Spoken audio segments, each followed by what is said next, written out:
Oxygen কমছে আস্তে আস্তে।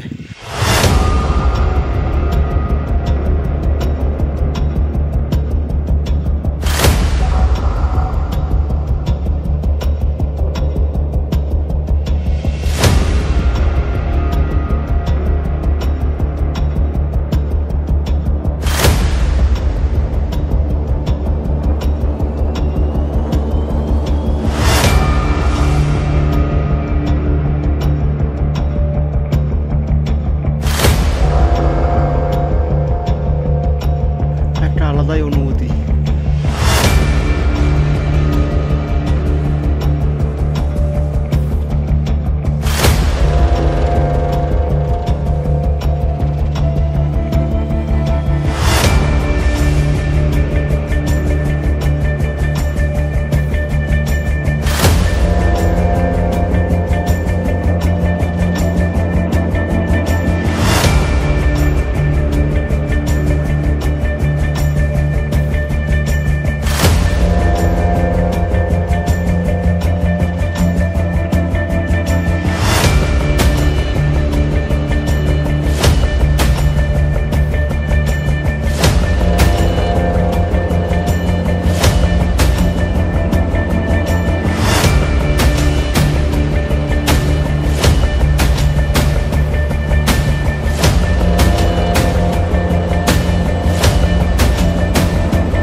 Good morning.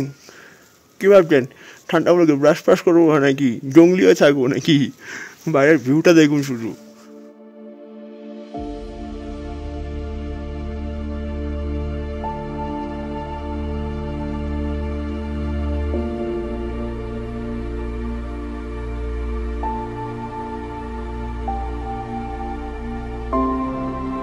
বরফের চাদরে মুড়ি দিয়ে ডিং বসে তখনও নিদ্রাচ্ছন্ন। কুয়াশার আড়াল থেকে হিমালয়গুলো হালকা উঁকি মেরে সুপ্রভাতের আন্তরিকতা জানিয়ে যাচ্ছে। না জানি সূর্যিমামা কোন আড়ালে ঘাপটি মেরে মুখ লুকিয়ে বসে রয়েছে।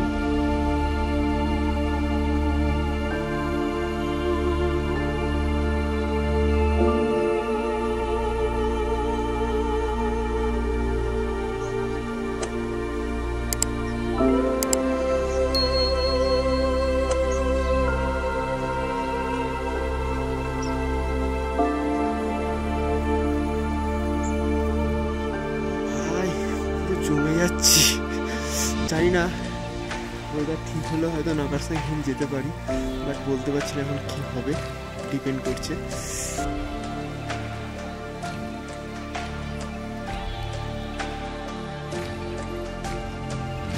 উষ্ণ এক কাপ জিঞ্জার লেমন টি এর অর্ডার দিয়ে ফাঁকা ডাইনিং এ বসে জানলা দিয়ে সমস্ত দিনগুলোটাকে উপভোগ করতে করতে আজকের প্ল্যানটা একবার চোখ বুলিয়ে নিলাম।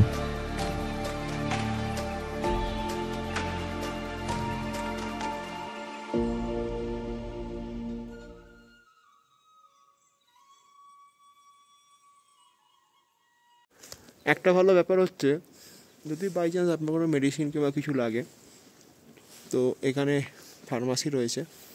এটা এত অ্যালটিটিউডের ওপরেও যে ফার্মাসি রয়েছে এটাই কপাল। যাই হোক, মেডিসিনের দাম বেশি নিলেও অসুবিধা নেই, প্রয়োজনে তো পাবেন।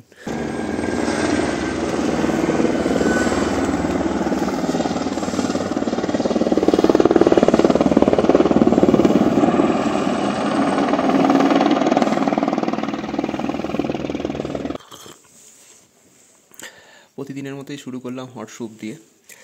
আজকে টার্গেট হচ্ছে নাগারসাং হিল, পিক করে আবার নেমে আসবো এখানেই। 4 থেকে 6 ঘন্টার মতন লাগে আপ অ্যান্ড ডাউন। তো দেখা যাক, 7টার মধ্যে বেরোনোর প্ল্যান আছে। এখন 6:30, লেটস গো। তো বেরিয়ে পড়লাম নাগারসাং পিকের দিকে। 7টা বাজে এখন।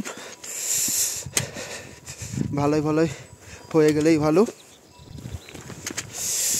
ওই পিকটায় সাধারণত কোনো ফরেনাররা যায় না, তাই বলতে পারবো না যে রাস্তাটা কি হবে।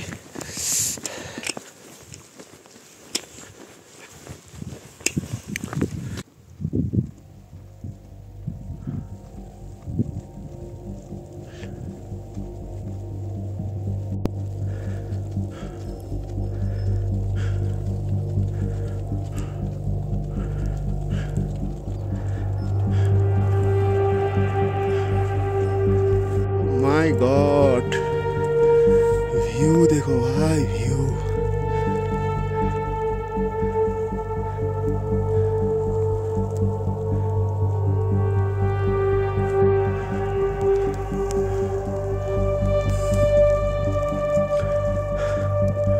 রাস্তা খুঁজে বের করা খুব চাপ হয়ে যাচ্ছে। ধীরে ধীরে এগোচ্ছি, ওয়েদারটাও জানি না কি হবে।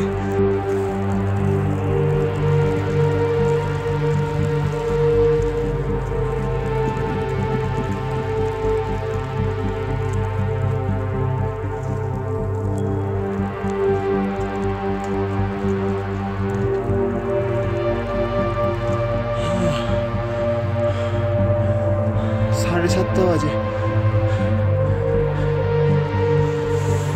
নিচে ডিঙ্গুচে পুরো ধোঁয়াশায় ঢেকে গেছে।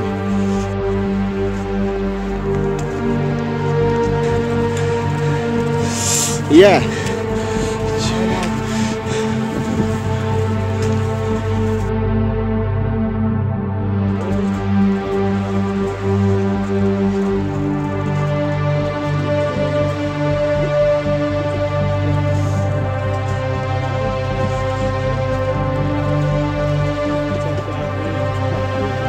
एडवेंचर मजा ही आता है।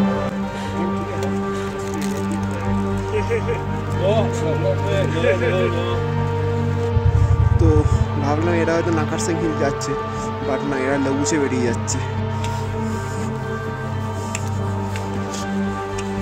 আজকে। তার নগদটা আমি একাই। চলো, এই ওয়েদারে মজাই আলাদা।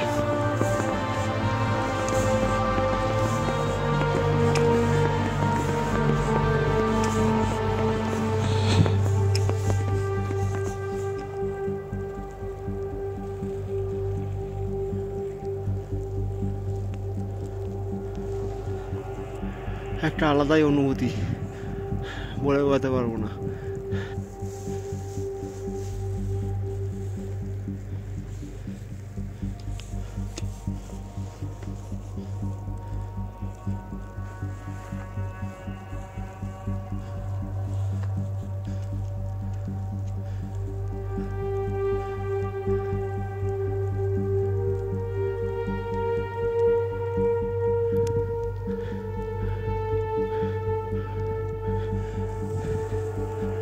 দেখতে দেখতে ভিউ পয়েন্টে চলে এলাম। ওয়েদার ভালো থাকলে এখান থেকে অনেকগুলো মাউন্টেন আর সঙ্গে নিচে ডিং বসে দেখতে পাওয়া যেত। খুব সুন্দর ভিউ দেখা যায়, বাট আনফর্চুনেটলি ভিউ পয়েন্ট 1, এখান থেকে আর 1.4 কিলোমিটার নাকারসাং হিল।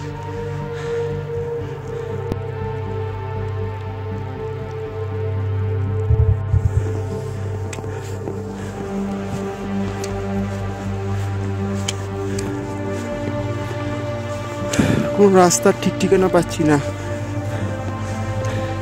যেদিক দিয়ে পাচ্ছি টপে ওঠার চেষ্টা করছি।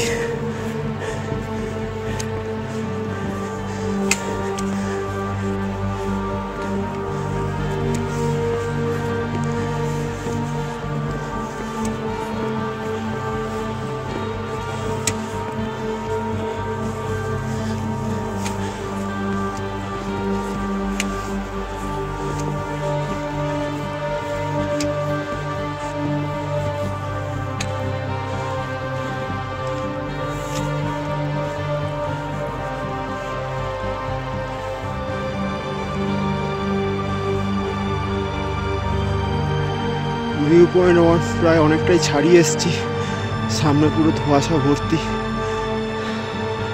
চলো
একটা নতুন অ্যাডভেঞ্চার জিও।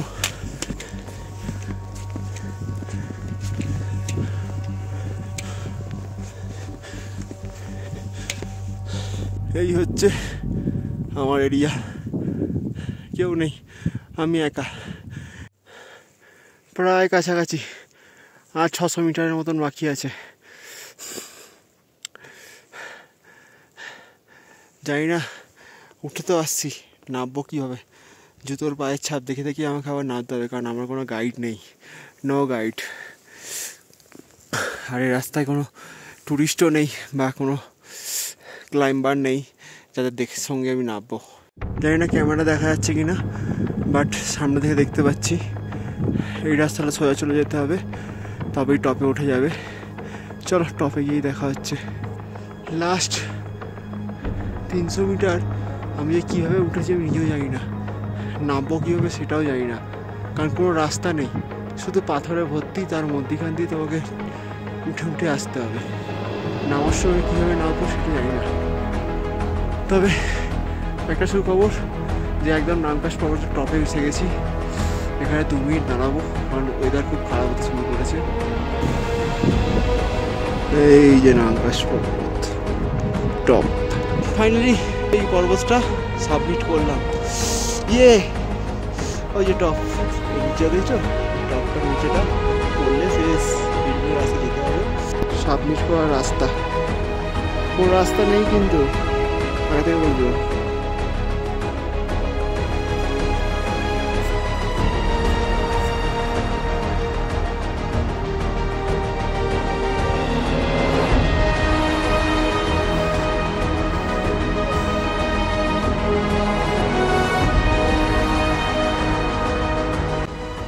ওই টপে গিয়ে ছবি তোলার মতন অপশান কোথাও পেলাম না, তাই জন্য টপটা তুলতে পারলাম না। জাস্ট নিয়ার আউট সামনে, এখান থেকে ছবিটা তুলে নিয়েছি। ওয়েদার ভালো থাকলে এই নাকারসাং পিকে উঠতে উঠতেই পুরো 360 ভিউ জুড়ে হিমালয়ের অপরূপ সৌন্দর্যের সাথে সাথে মাউন্টেন পিকগুলোকে পরিলক্ষিত করা যায়।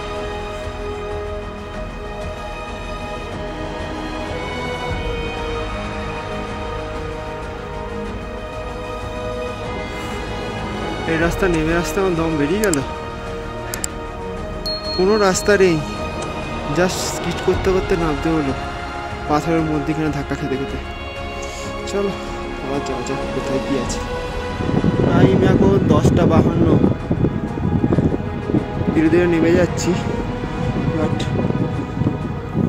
ওয়েদার সেই সেম, রাস্তা খুঁজে খুঁজেই নামতে হচ্ছে।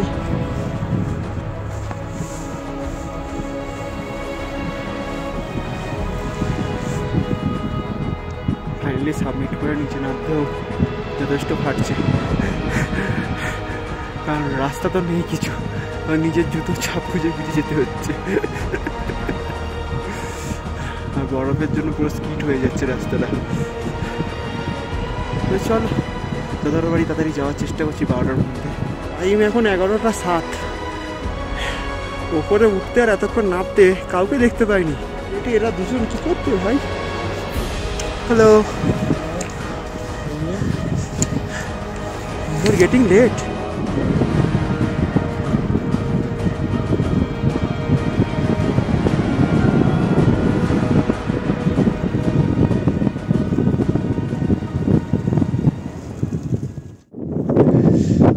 ওই যে নিচে ডিং বোঝে, সকালে দেখাতে পারিনি, পুরো আবার মেঘে ঢেকে যাচ্ছে। যতটা পারছি দেখানোর চেষ্টা করছি।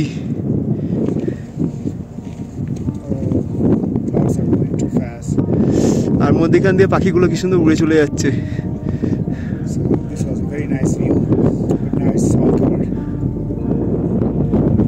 ডিংবোঝা গ্রামের পাশ দিয়ে বয়ে চলা নদীটির নাম ইঞ্জা খোলা, যার উৎপত্তি ইঞ্জা সে নামক পর্বতের গ্লেসিয়ার থেকে। এই যে রাস্তা, নেমে যাবো আস্তে আস্তে।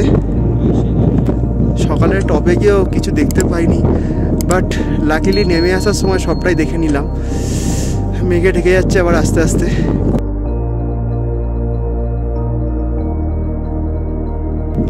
এই যে ডিংবোচে আজকে রাতে থাকবো। ডিংবোচের মধ্যিখান, এই যে মধ্যিখান দিয়ে রাস্তাটা চলে গেছে একটা সোজা, এই রাস্তা দিয়ে আজকে এসছি সকালে। আর যে রাস্তাটা এদিকে বেরিয়ে যাচ্ছে সেটা হচ্ছে লবুচে যাওয়ার রাস্তা। এবার বুঝে নিন যে একটা গাছ নেই, কীভাবে যেতে হয়। মরুভূমি ছাড়া কিচ্ছু বলা যায় না।